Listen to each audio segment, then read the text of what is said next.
are you doing?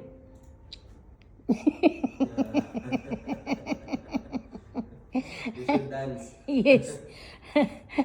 Today I am on my husband office annoying them. Say that again. Yes. So What are you doing? Next to yung iba nag-lunch. Ako nag-lunch din ako dito. So we are I am on my husband office This okay? today. 6,000.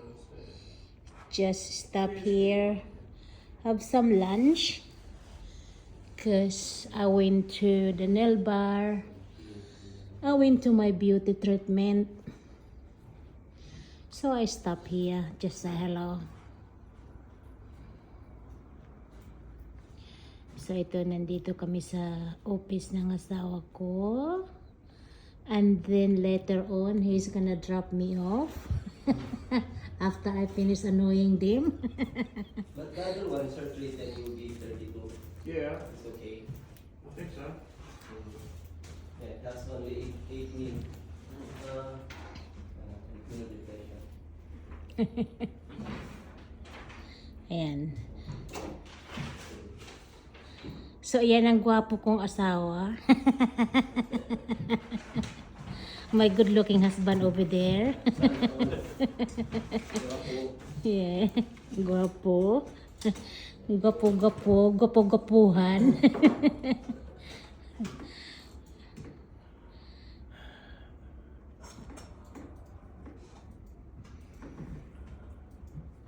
Tapos, iyan si Leo. Hello. Palipat-lipat siya ng computer. Computer, maraming computer. Palipat. Ganyan pag marami kaming computer, bossing.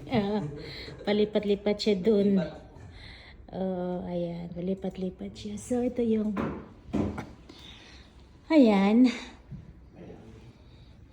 Katapos ko lang kumain. Hindi ko pa naligpit yung ano ko, pinagkainan ko. Iwan ko yan kay Leo. Mamaya, ako lang yan, bossing. No, it's alright, Leo. No. Itatapon ko yan, Leo, ka mag-alala. So, yan yung secretary. Yung test ng secretary niya. Sit there for a while, bossing. Will be the secretary. Temporary. So, yung kunting kitchen. Yan yung Louis Vuitton kong bag na bagong bili ng asawa ko. Ayan, ang office ng asawa ko. Bagong lipat lang siya dito.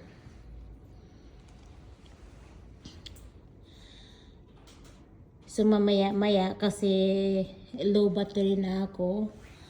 I'm gonna get my phone is getting, my mobile is getting low battery. So I think I'm gonna get my husband to drive me home. Yeah. Oh, and this is my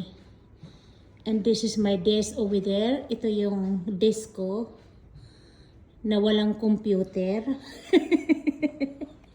Kasi hindi naman ako marunong gumamit.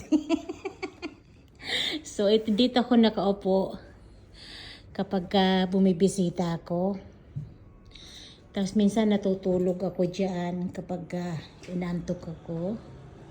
Katabi ng office ng asawa ko. That's my honey.